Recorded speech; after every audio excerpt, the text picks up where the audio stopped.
Welcome everyone to the Friends That Carry On podcast, where we dive deeper into our trips, unpack tips, and everything in between. Now sit back, relax, and get ready to go on a trip with your favourite group of friends. Hello everyone, and welcome to this week's episode of Friends That Carry On. I am Tony, and today we have Eric, Brian, and Jim Scott. Welcome, guys. Hey, Hello. everybody. Ciao. How you guys doing? Excellent. Pretty be darn better. good today. Yep. Pretty darn good. I like it. I like it. It's Friday. It is Friday. Well, actually, it's going to be Thursday when this comes out. Oh, but my it's bad. Friday for you. Sorry, Friday. A little bit of live action there, people. Quite all right. Quite all right. So today we're going to do something unique.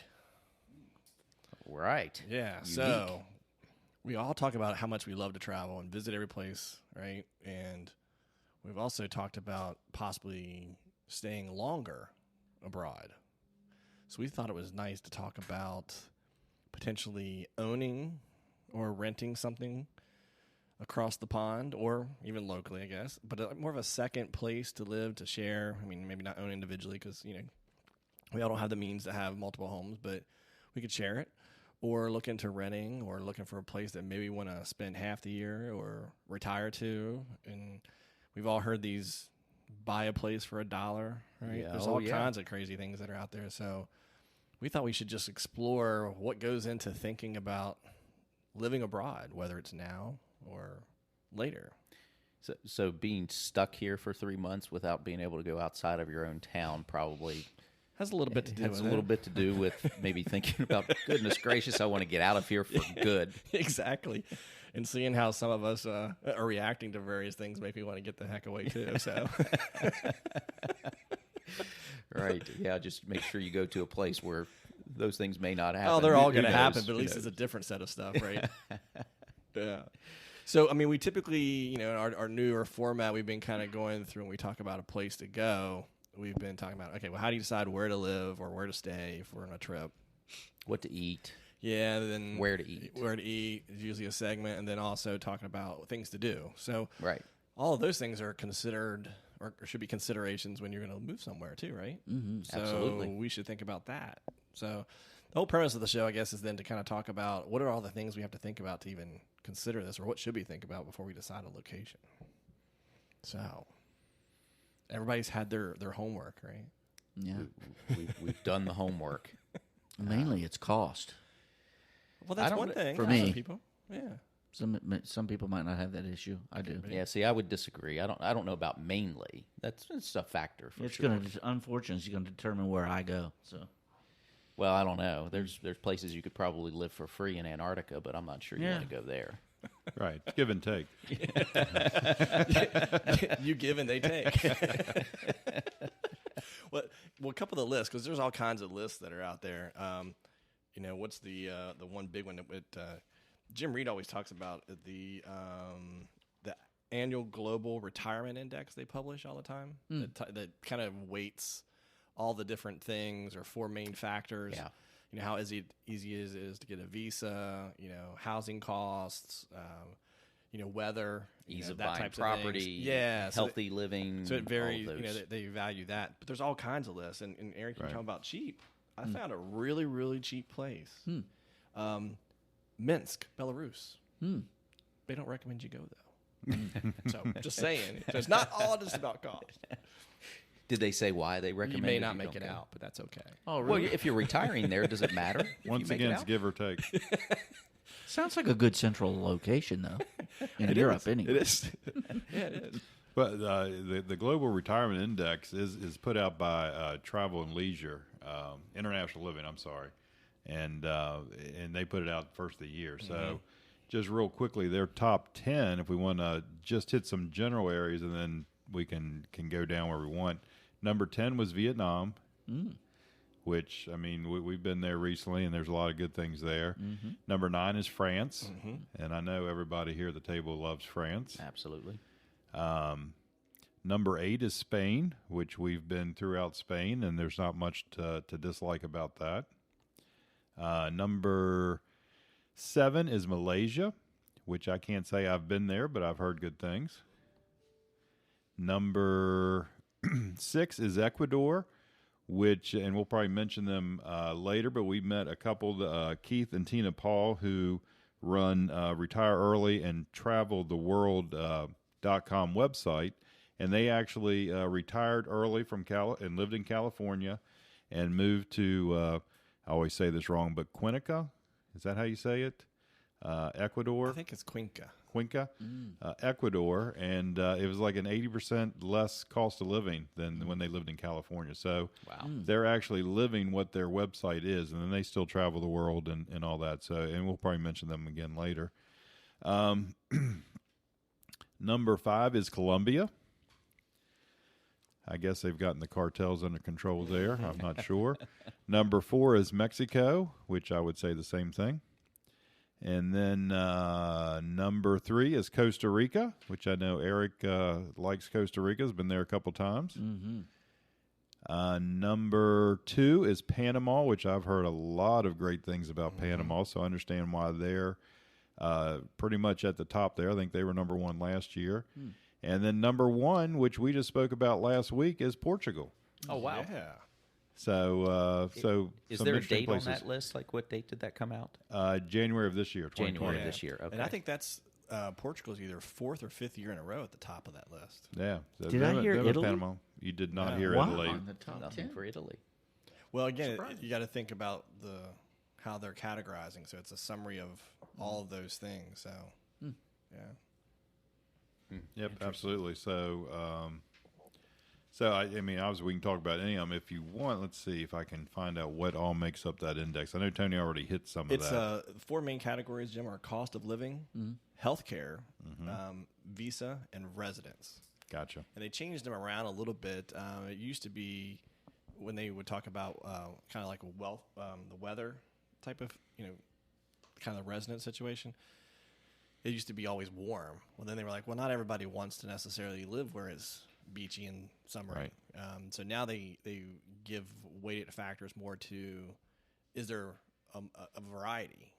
Like if you get into Italy, of course, it has a variety. And a lot of those places that we see on that list, you can have mountain stays, you can have on the beach. There's so many things you can choose from. So that's the 4 main categories.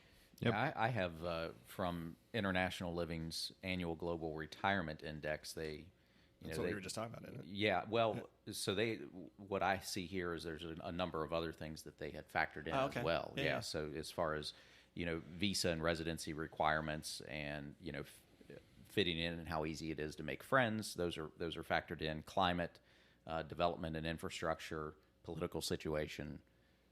Several other things that they have included here. So I'm not sure if they were in the same, if it was the same. Yeah, it's the same one. Yeah. So those are kind of the just 4 big things, and then they have those little pieces that kind of go within it. But they kind of look at the all-inclusive things, because you can look at cheapest place to stay, and you'll get a little different list. Like I was saying, Right. you could stay in Minsk, but It may not be as comfortable as you'd like. right. But I suppose before you decide to retire somewhere or take up a long-term residence, you probably want to look at more than just those 4 things. Yeah. And lots of things to consider. Exactly. Well, Brian, we were talking about this a little while ago. One of the main reasons we also kind of started about this was, I don't know if it was you that brought it up, that you found reading an article about the dollar homes you could purchase. Oh yeah, absolutely. I had read an article, and we've seen it over the years, here and there. And I was just out for a run one morning, and it just started going through my head about, we've got a large group of friends, people we get along with really well. What would it be like, or what, if we wanted to, like you said, either rent or maybe even do this, potentially buy a place somewhere and renovate it. And so, one of the places I had seen this article, this was specific to 3 of the towns in Italy, one of them on the island of Sicily. And, they were selling homes for $1, and there's all sorts of caveats, but you can go and you can take a tour, pay for a tour, and it's a refundable amount that you pay, but you get to do a tour through the town, through the caverns, through the meat markets and the vineyards, and just kind of see what the area is like and visit the homes that the town actually owns. So, or there are others for sale, but the town actually owns them, and it's supposedly easy to make the transaction happen Right. with a deposit, and then you're basically committed to renovating within a 3-year period, and they give you average cost of renovation per square foot and all sorts of things to consider. And but location, you want to consider location and how you get there, and how much you're going to have to invest in the property, all sorts of things to think about.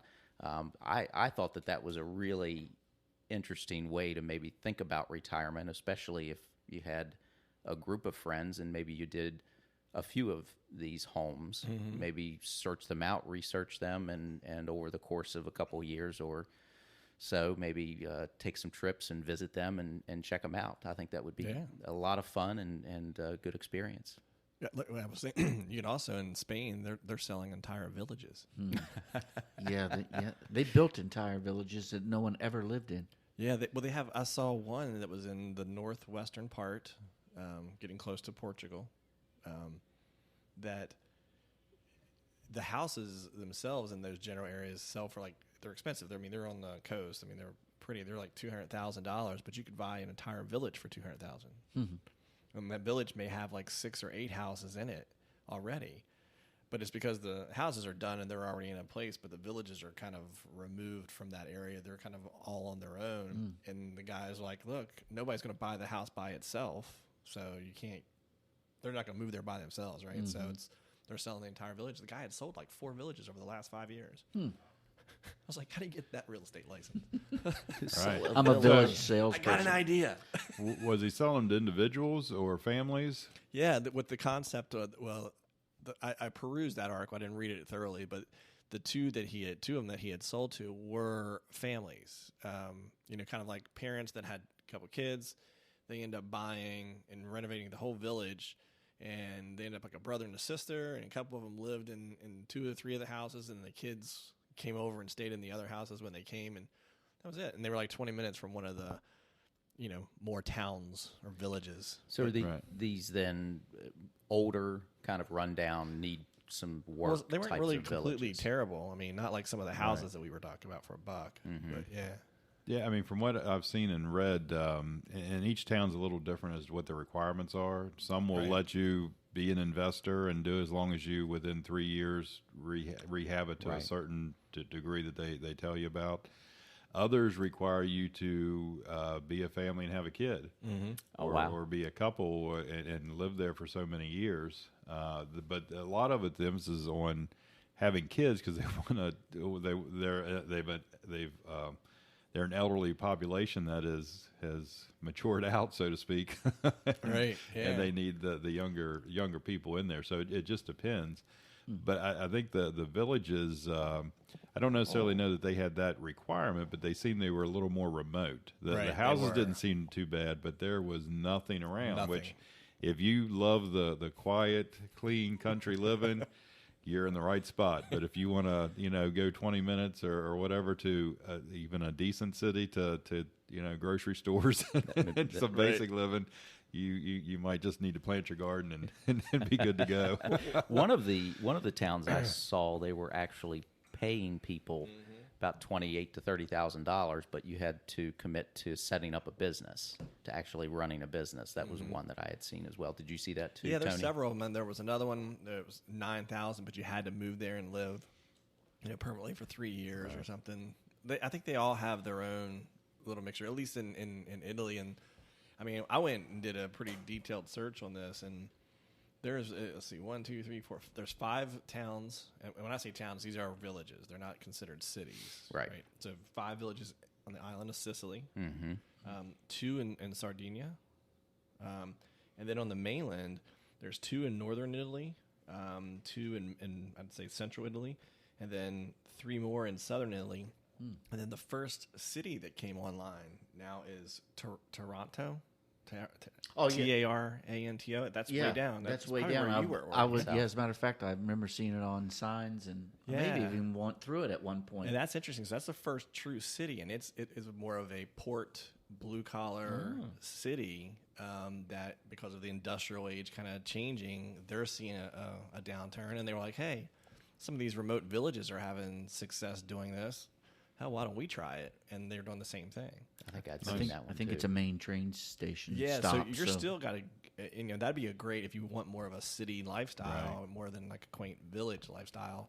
You could go there and still be a train stop away from, pretty much any place in Italy. So that's interesting. Yeah. Well, so many factors to kind of decipher, go through there to decide, do you want to live on an island that's more secluded or downtown, and then, taxes and cost of building and, density of population and all sorts of things to research.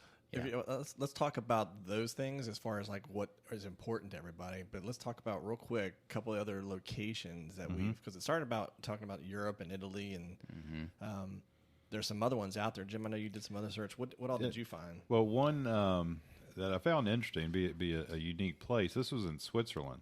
It's Monte Siaga. Yeah, and in the Alps, right? It's in the Alps. It's an Italian-speaking village on the Swiss border, and it kind of got isolated in the 1970s. But but the village is still intact, and it's not great houses, but they are there and it can be renovated. But the location's actually pretty cool. It's just a stone's throw from Lake Maggiore. I'm not sure if I'm saying right, either Maggiore or Maggiore. It's 2 G's in there, which is a beautiful lake. It's 40 miles from Lake Como, which is another beautiful lake. And it's only 70 miles from Milan. So it's not, it's not as remote as some of these other places that have been listed there. in the mountainous area. In the mountains, in the Swiss Italian Alps. So it's pretty cool. And what they were doing, it started as $1 bid to revitalize the community, but then you had to get approval from the town council for whatever it was you're going to do.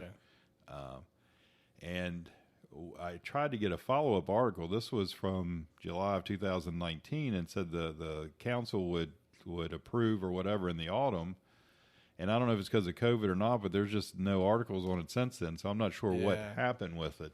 So, but the pictures are just beautiful. And like I said, some of the houses they don't really look run down. They're just stone houses Simple. Simple, yeah, very simple. So that was pretty cool. And then they actually had Tokyo also in Japan, which I ran the same thing. The articles are from 2019, and I don't know if it's the COVID that's, so I didn't get updates. I don't want to say it's absolutely still going on, but they have a lot of abandoned houses there too. But these things are truly dumps. Are they actually single-family homes, do you think, in Tokyo, or were these apartments? Well, no. They're supposedly homes, and it's the same problem. They have people, elderly population that's aging out, and then these things go abandoned and then just get run down. It's like a rundown neighborhood. So it's a rundown neighborhood of okay. it. But they kind of become shells, and people pile stuff up, just junk. It doesn't mean they can't be cleaned up pretty easily.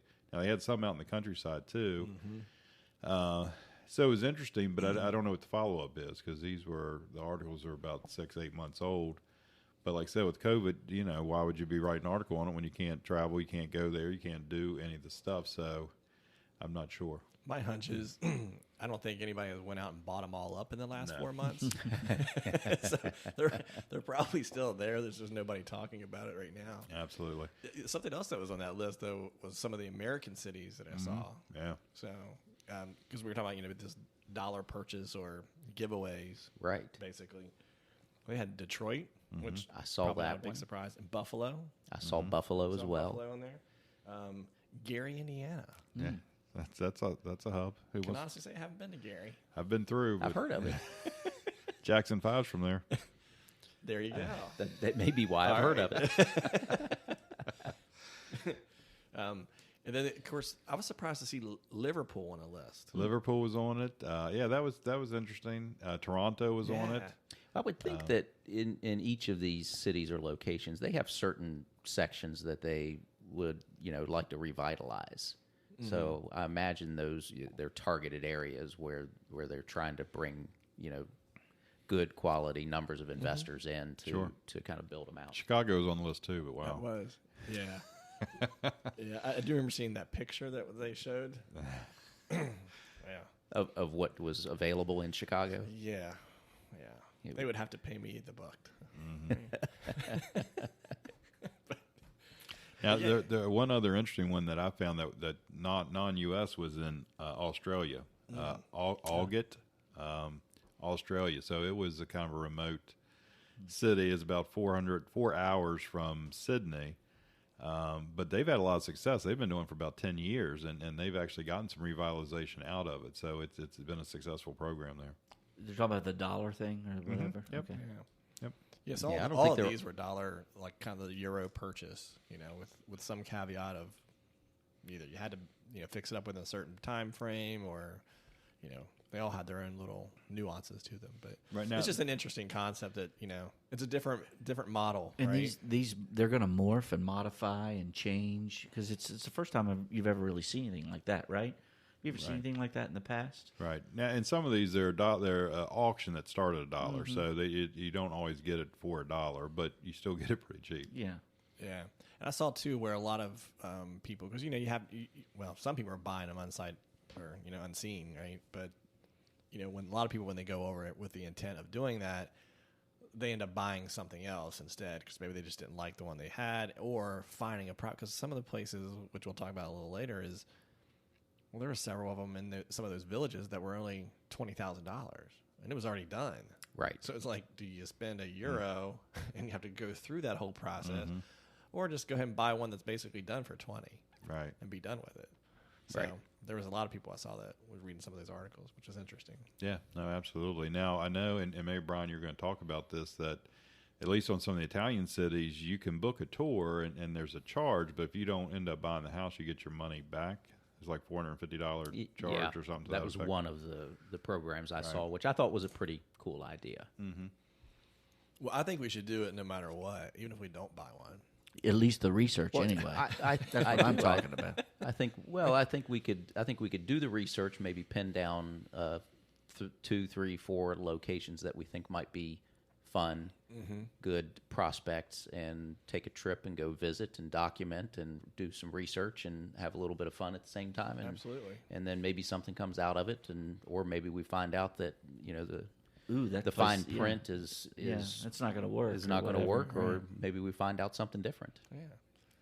Well, leading into that, then why don't we talk about what is considerations? I mean, what do you guys find would be important to you for having a place that you're going to spend more than 3 months out of a year, whether it's next year or 10 years from now or whatever? What are the things to consider? I mean, since we've all traveled a decent amount, we kind of know what's out there, but it's obviously a big difference staying someplace for 2-3 days or even a week versus a good part of your year. Right. Oh, I can think of quite a few Okay, what's important then? things. So, climate for sure. Okay. I think that's going to be a consideration. What do you consider a good thing? Because you just said climate. Yeah, That could be anything. everybody's different. Some No, people and- want and- to ski. And Right. so that was more broad for everybody. I think Right. everybody's going to be interested in what the climate is. For me personally, I like the seasons. I like the cold. I like to ski. So, but it doesn't necessarily have to have a ski slope, but just something maybe within driving distance, a few hours away or something would be nice. Not the end all. And that's why I love Europe. You can So be at so the far, beach. you want to retire right here. This is a nice area too. So, so a combination of all sorts of things. Access to something within an hour or so that would be somewhat of a larger city environment, I think would be important. So you don't want to live in a city. Well, I might. I could. At retirement. Depends on the city, yeah. Well, Paris is certainly a great city. I could see retirement there. There are other cities. Chicago, I was surprised when I was, at least the section of Chicago that I was in along the lakes. It was beautiful. So I think that it could be either one of those. That's why I think the whole exploration process could be a lot of fun, because you never really know, for me anyway, until I set foot somewhere. Go and have a experience chance it, to yeah. experience the culture, the people, the town, what's there, and get a feel for it. I think that's really important. But I could, What about you guys? What would be on the top of What about you, Jim? your list, Jim? Well, I approach it a little bit differently. I want to keep traveling, so I don't want to be stuck in one place. Hey, I moved to Paris or I moved to Barcelona or wherever and feel like, okay, now I'm here. And in the fall, I love where we live now in Shepherdstown. So in an ideal world, I'd keep a home here. This is an ideal world. It doesn't mean it's going to happen. So during the fall, football, great climate, that's my favorite time of year. So right here, but I'd keep a home base here. And then depending on the time of year and climate, so the wintertime, maybe it's a warmer or temperate place. That could be, Spain or somewhere like that, or maybe it's to the south of the equator or Central America like Panama or something like that. And then in the spring, so like a couple months there, but from there be able to travel out to the other areas, that geographical region, so you get a flavor of it and learn what you like and don't like. And then eventually the right place is going to come to me that I want to be there all the time, or I get old and decrepit and just have to be in a nursing home. Or you just don't care at that point, right? Right. But in one of those legs, I'd like to land somewhere in Europe. Portugal obviously is top of the list as far as the ratings. Spain's up there, France is up there. So that whole region, you land there somewhere, maybe take a couple, 3 months that you're there. But during that couple, 3 months, because it's so easy to move around Europe, you hit a lot of spots for a week here, a week there, and maybe you find that spot that you weren't expecting that's, is ideal, and that's where you end up. So I like to do some more exploring, but do it in a way that I'm kind of hopping and live in different places around over the course of the year. And if two things on that, if we ended up going out exploring this and buying places that are around, well, then we can go to some of our places there that are around the world, or you rent. And rent's fairly cheap in a lot of these places, so it allows you not to be, or in my case, stuck in one place and rent for 3 months and move on to wherever.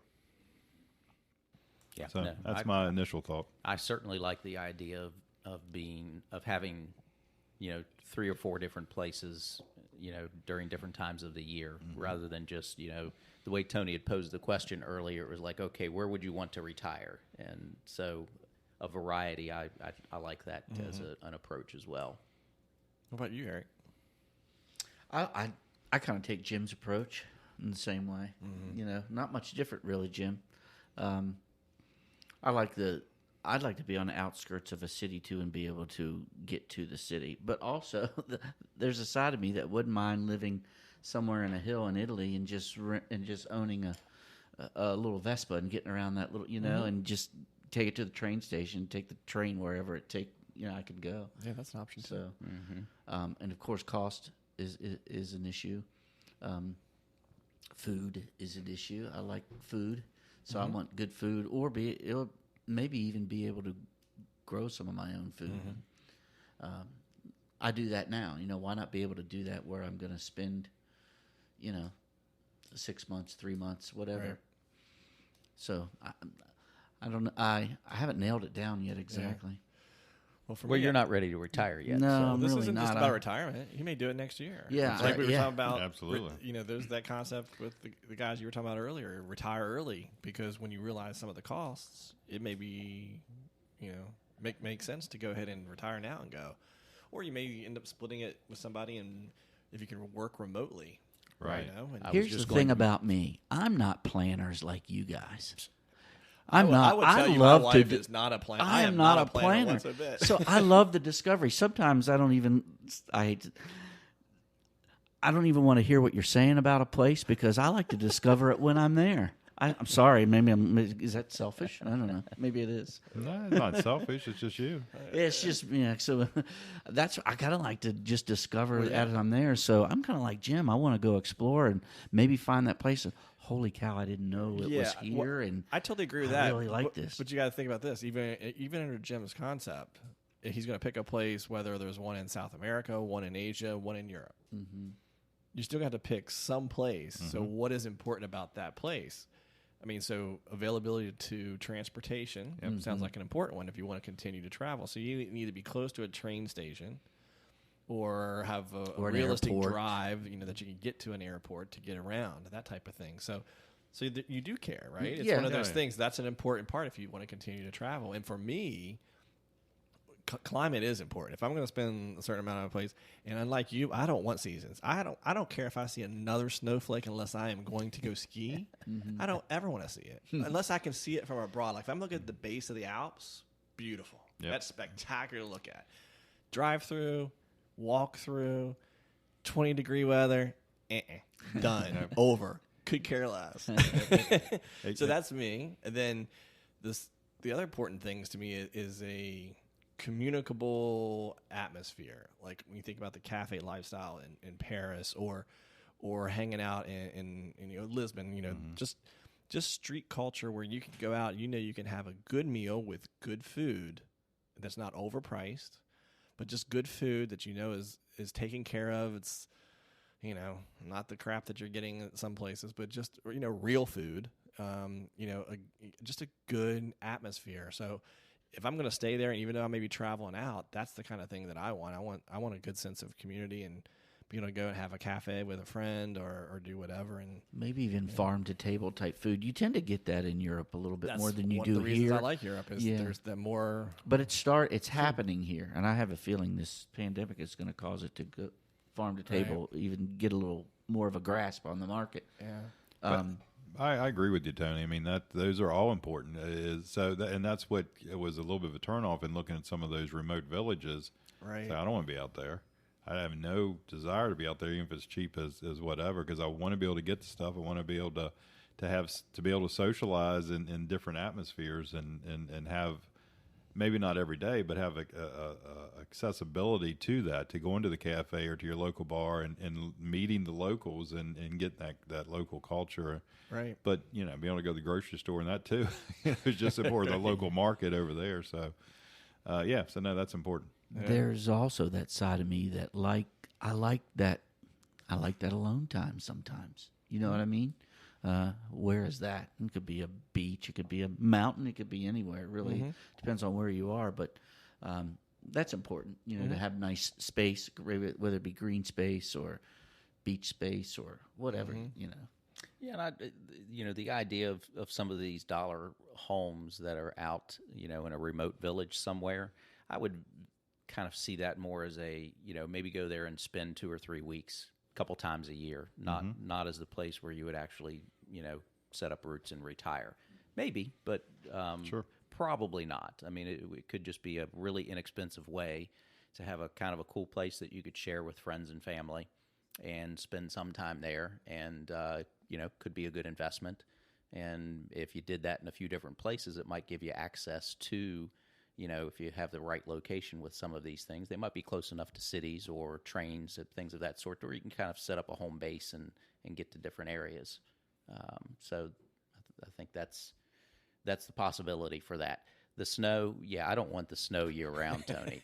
I enjoy a nice snowfall and a nice warm fire and hanging out maybe for 1 month out of the year, if that. Maybe 3 weeks out of the year I'll where, go for a you long can go and weekend for visit. And then I can be done with the snow, and we can get back to the spring fall type weather. I don't want the 100+ degree weather. That's not something I'd enjoy. Yeah. So really hot. Yeah. I can see that too. Yeah. Hot or humid, right? Yeah. Cost of living, for sure. Absolutely. And that's one of the can things I play. think everybody looks for is what's that good blend of being able to live comfortably or extravagant, whatever your preference is, and what does that cost related to your other options? And what's the value? Yeah, exactly. It's a value-based thing. Yeah. Things to do too, like Costa Rica, for instance. You're an adventurer's paradise. You know what I mean, as far as zip lining and real quick before you talk on that one. So we were just talking about kind of like in the order of our normal stuff of places to stay and why you stay there. So we were just talking about kind of close to transportation, climate, the type of atmosphere and things like that. So that's kind of important that we need to consider about choosing a location or multiple locations, but choosing a location.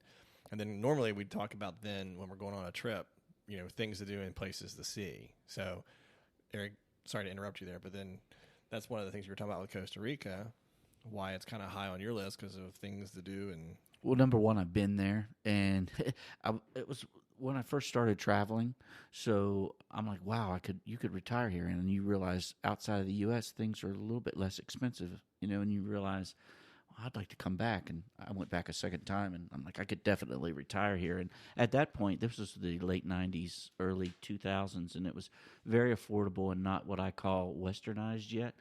But after that, the Europeans and Americans started investing heavily in that area of the world, and it's become not as cost effective as it used to be, but it's still cost. Yeah, it's still very cost effective.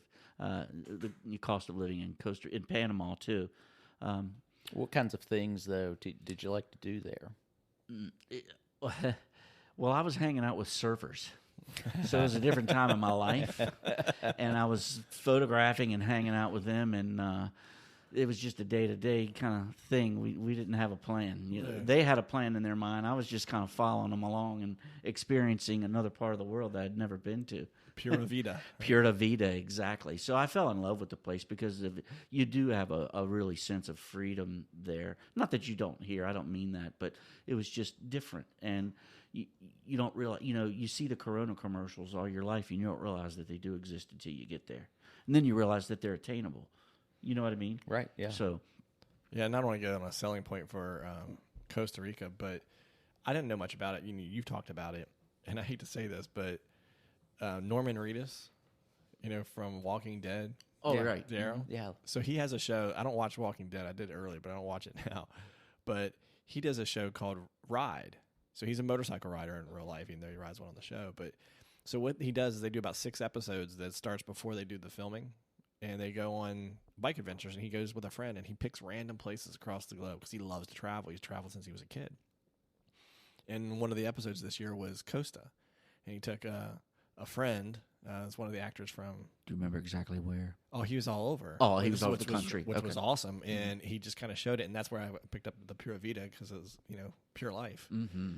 And They do live that way. it is interesting. They really do live that way. Just one of the interesting facts about the whole place, and I don't want to get into the selling point of it, but they don't have an army. They abandon the money spent for that, and it's all goes back into infrastructure. Mm-hmm. So for education and just different things. So it's just something they don't pay attention to. I mean, to be honest, at the size of that country, really, what is a military probably going to do for them anyway, right? Mm-hmm. So Right. but definitely an interesting lifestyle, inexpensive, and wow, you talk about fresh food and just the outdoor lifestyle. Yeah, That if you is were very much how they like live.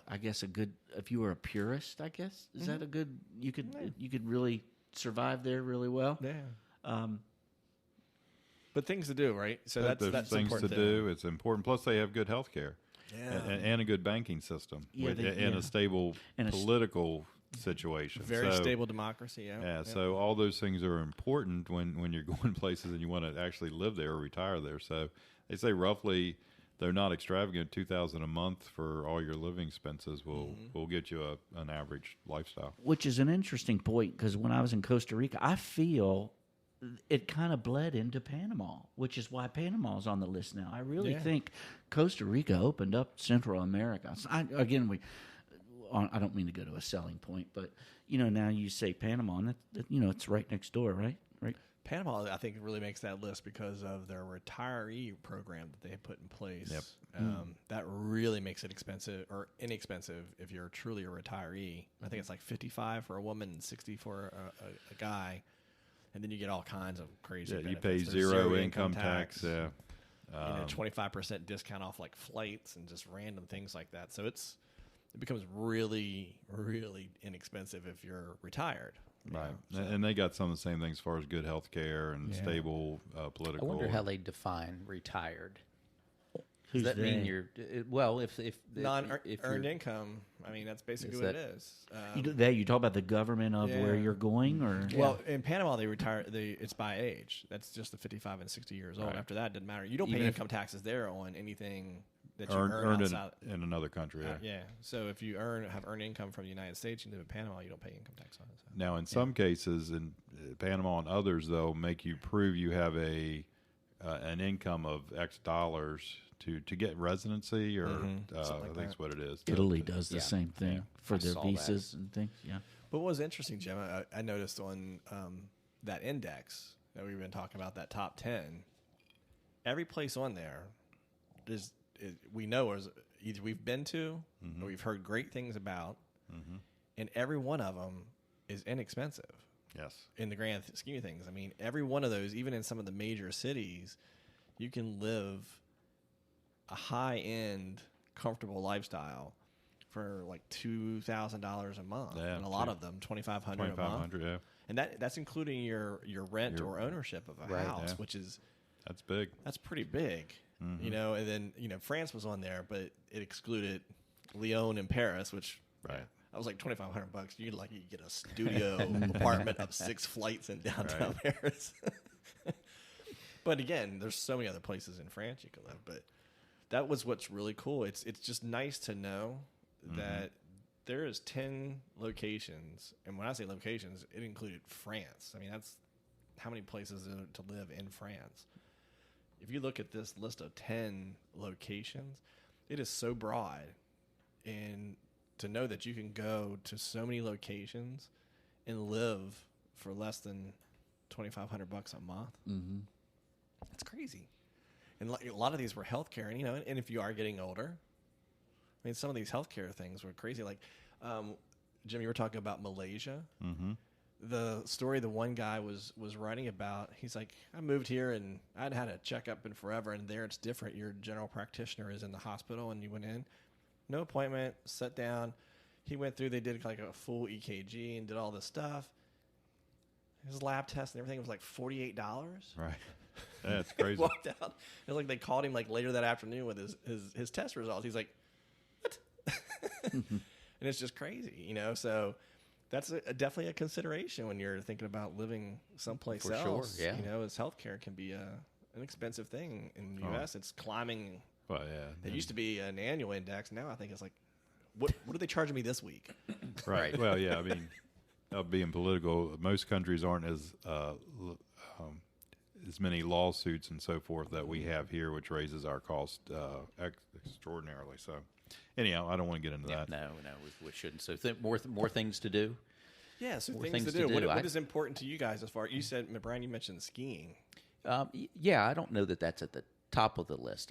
I like a variety of things. So when it comes to things to do, I'd like to have access to. I like to play golf. I like the beach. I like the cafe lifestyle you were talking about. Movies, theater, running, hiking, those different types of things. So I'd be looking for something that has a good variety of those things in the places where maybe I'm going to spend some of my retirement years. I think access to water. Sorry, whether it be ocean, Ocean, yeah, river, yeah. lakes. I'm reading a book right now called Blue Mind, and it just talks about how therapeutic water is, and we don't even really realize Yes. it. There's a reason people like to live around water. Yeah, and go to it and use it for solace and things like that. So water is important to me. And if you listen to Ghost Adventures, it's where all the spirits lie. There you go. Okay. And water's what, 80% of the 80% earth, of the 80% of our bodies. So That's that a tough statement. So that would depend on whether or not the ghosts, take away the calmness of the water for you. Or do you enjoy the ghosts or not? Yeah, right. I've never encountered a ghost in water. Sorry. Jim, what about you? As far as Things to do. I mean, I kind of just like going with the flow of the city. So I want a good atmosphere. I want places that can go and feel comfortable. Obviously, that includes good food and that type of stuff. But when I picture retirement or staying in a place for a couple months at a time, is find that local eatery or that local little pub that you go in a couple times a week and a few of the people, and you're able to sit around and chat for an hour or two and just really chill out.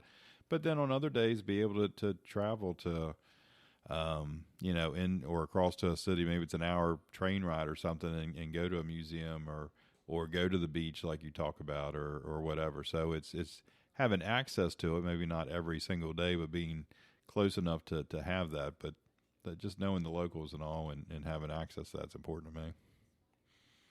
Wow, how far we've come to talk about retirement. Well, I mean, my dad retired 20-some years ago, and they retired to Florida, but then he's outlived his retirement and his wife, and now he's back home.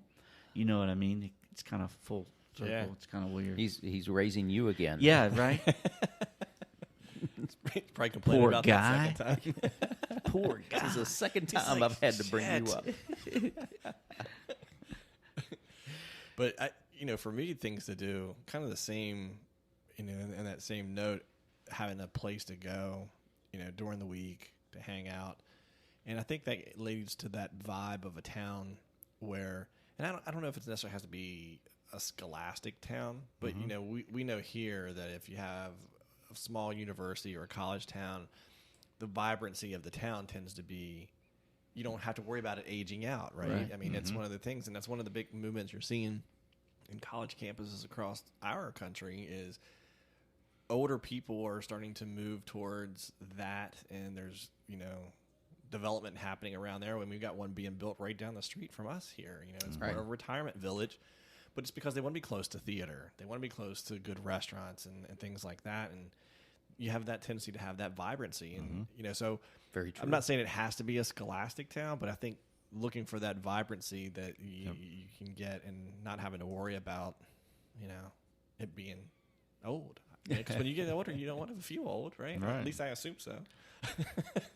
Absolutely. I'm fighting it every day. But, I don't think we're there yet, but we're just thinking obviously long term here. Right. But I'm like, I know we've talked about it many times with our group is, why wait for retirement? Why not kickstart some stuff now, which is why we're talking about this, because we may do this, hell, next year. That's why. Yeah. We'll retire later, but we'll Absolutely. be that far ahead of it. That's why I said how times have changed. My dad had to retire to do that. We can actually kind of do that now. Things have come so far because of travel and access and things like that. It's really changed. Yeah. Technology's changed a lot. It has. Oh yeah. But I think those are the and you most can important things. partially retire. You know, that's a very much in the picture for me. Is just kind of phasing out and continuing to do some things. And, the way we're able to work remotely, as long as I'm not in a village where there's no Wi-Fi, which I suppose could happen depending on where we go visit. Well, But that's part of the that's okay, consideration, too. right? When if you're maybe that's a plus. if you're gonna semi-retire early, then you probably want to have a place that has connectivity. Right. Yeah. But I think that's another generational change between Absolutely. Gen X and however many generations there are Yeah, after that. Yeah, ask a 20-year-old what your most important thing is. They'll say Yeah. connecting to the internet. Yeah. And also, I guess the concept of retirement. When you had kind of the industrial age and the baby boomer generations. I mean, you worked. You're 30 plus years for one company. You retired and you were done. Yep. That was Took it. your pension. Right. And Nowadays, there's a lot of people that have no concept of retirement. I'm actually one of them. I can't even fathom not ever working. I don't want to work the way I work the rest of my life, but I can't imagine not doing something. Right. Turning it into acquisitions or Whatever right. it may be. It's just kind of a part of that's just staying active and using your brain and Yeah, it's like being yeah. involved. And I love the interaction. I mean, Absolutely, and it helps keep you healthy too. But Yeah. that's what's changed is technology. Our parents are. Oh yeah, I mean, where they worked, they had to physically be there to do it. Right. And so then when they physically couldn't do it or didn't want to do it anymore, you retired. But there wasn't an option of sitting behind your computer and getting work done or on a phone or whatever. So that's opened up so much more and allows you to retire, not necessarily retire in the old fashioned sense, but semi-retire, still do something sometimes and make more because once you Right. figured it out than you were at your getting paid for your brick and experience. mortar job. And so it's just different. The world's changing that way. Plus, you got to be able to be in your English speaking tour guide wherever you're living. Absolutely. You mean you be the guide? Yeah, Yeah. Absolutely. I can see Eric doing some bar crawl tours. Absolutely. Through Rome? Yeah, anywhere. Well, that leads to then, usually our third segment's about eating, wining, and dining and type of thing. We talked about kind of the vibrancy in that cafe lifestyle. I mean, When you think about that, what kind of is important to you, Eric? You mentioned like growing food. I mentioned cafe and just high quality food. What do you guys really think about when you think about, eating and drinking, living someplace else? What is kind of important to you?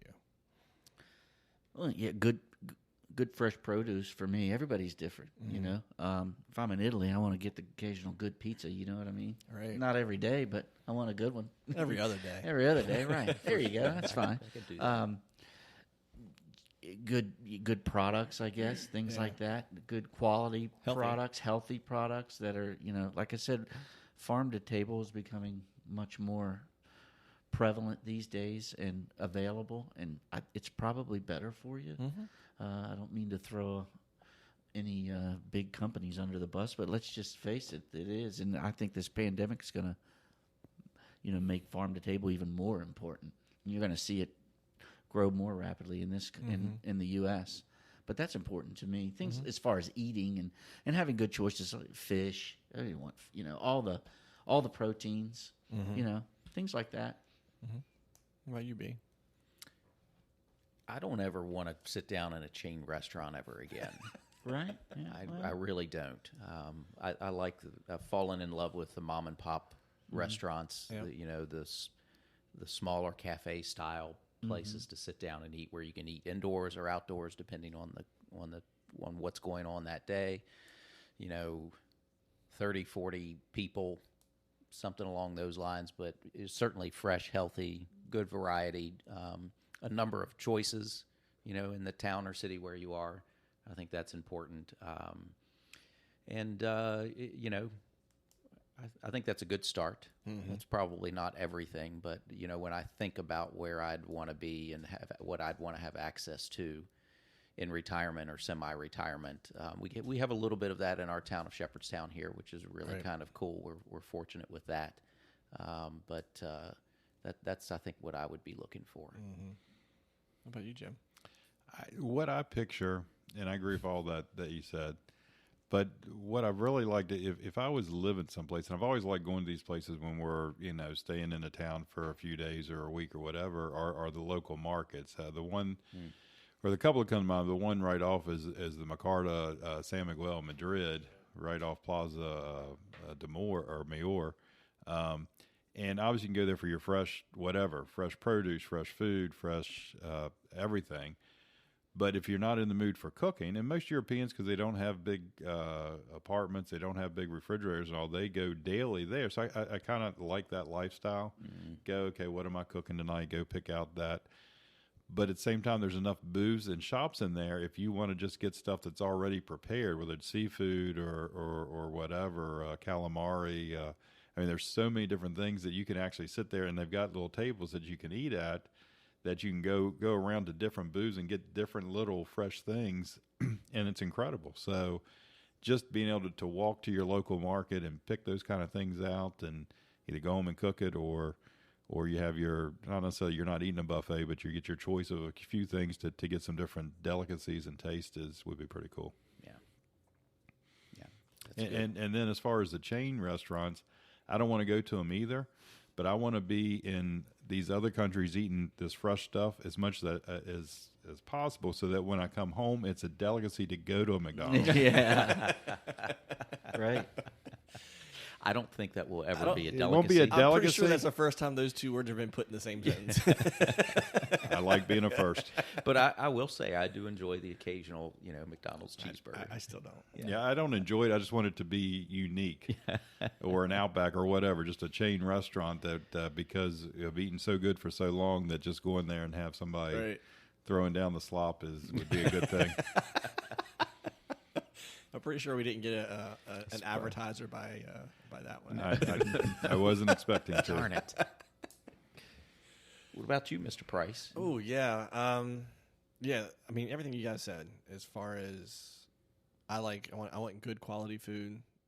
And I don't want to pay crazy amounts either. So that's why, Eric, you mentioned kind of cost. It is a consideration for me, I guess, where I'd want to stay, because if I can stay there sooner or move there sooner or able to access that location sooner, because the overall location is less expensive.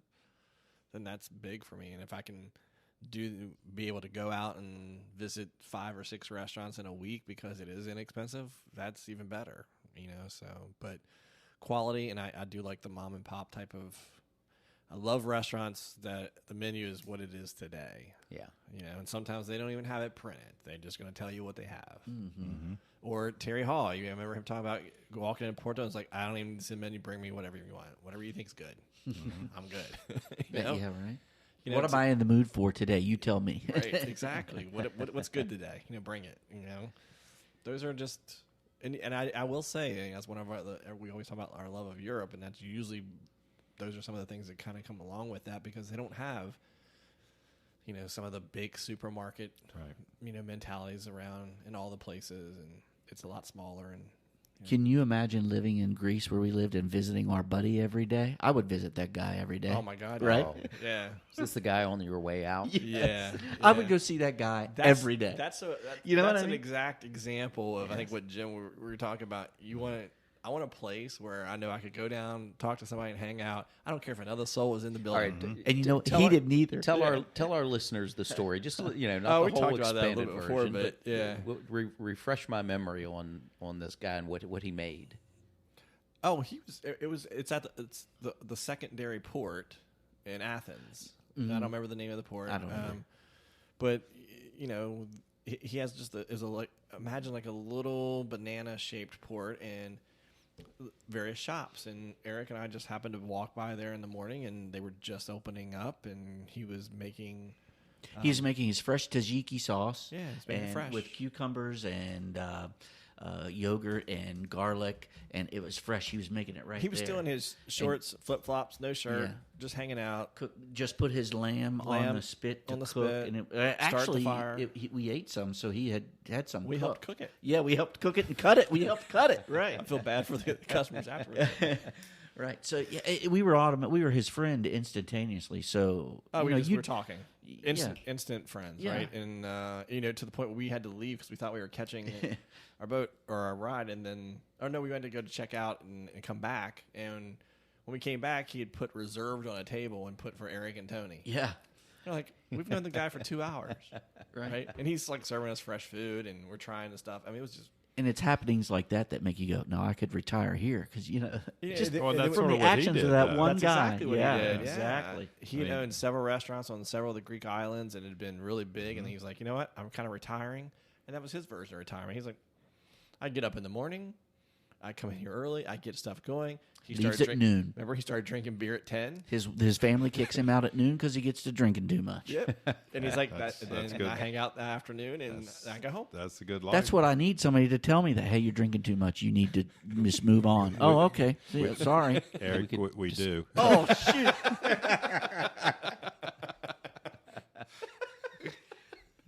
He didn't usually listen, though. Yeah, but you're not always around. Access to street vendors. That's good awesome. street That's vendors kind of would that be- food scene. Yeah, Yeah. that's big. Yeah, I mean, so Be a all of that plus. is just really good.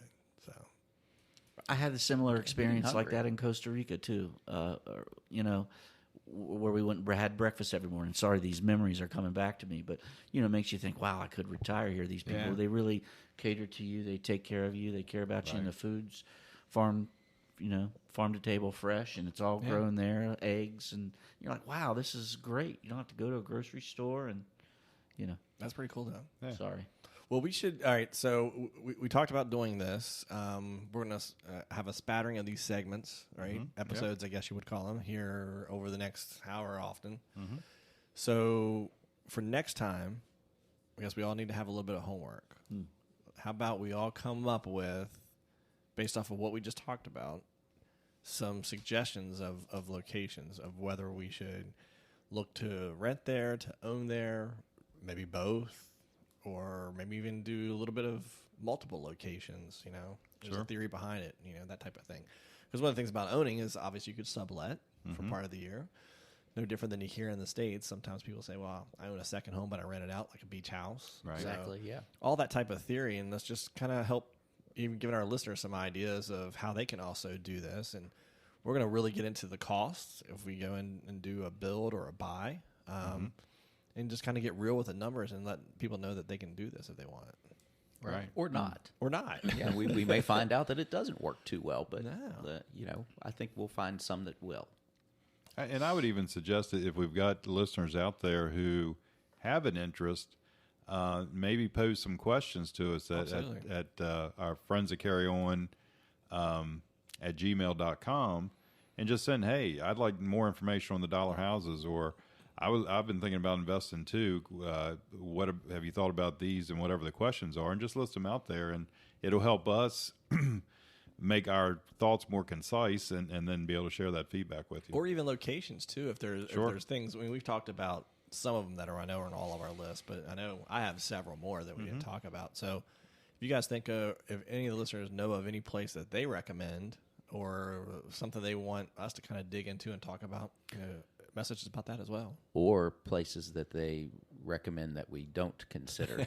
Maybe That's they've good, too. maybe they've tried it. Maybe they've tried the dollar house Absolutely. purchase and they found out ahead of time. That would be good information for That us would to be know. great information to share with everybody and not us do it. Or if they've bought one and they've renovated it and they really want us to go and check it out, let us know about that too. We'll go and stay there for them. We'll stay there. We'll write a story and we'll tell write a people why story they and need talk to rent about their it. place. I like that as a suggestion. We'll do a live podcast from there. Man, that's a good idea. They can even go with us. They can. Fantastic. They can buy us Stay dinner. in their own home. I'm not sure this will work in the 200 square foot apartments in true. Italy, but for something else maybe. Well, cool. Yeah. Well, anything else you guys got before that? We got our homework. We And do. then we'll be back to a more of a regularly scheduled podcast, I guess, next week. But That was kind of fun though. Yeah, it was fun. to explore that. we've been talking about it, off and on. I think it's come up in a few podcasts about where you want to live or where you want to do this or possibly that. So The more you talk about it, the more chance it becomes of happening. it makes it real, doesn't Yes, it? yes. Yeah. So that's the plan. So Awesome. all right. Well, I guess until next week, thanks everybody. Again, remember to check us out on friendsthatcarryon.com and across all the social medias at Friends That Carry On. And again, remember to subscribe any place you listen to and download your podcast. So thanks everybody, and we'll talk to you next week. Great. everybody. Thank you. Arrivederci. Be sure to join the friends next week for another great discussion. Don't forget to subscribe if you haven't already. You can also find the Friends and other content at www.friendsthatcarryon.com or check us out on Twitter, Instagram and Facebook by searching Friends That Carry On. Thanks again for joining us, and don't forget to carry on, friends.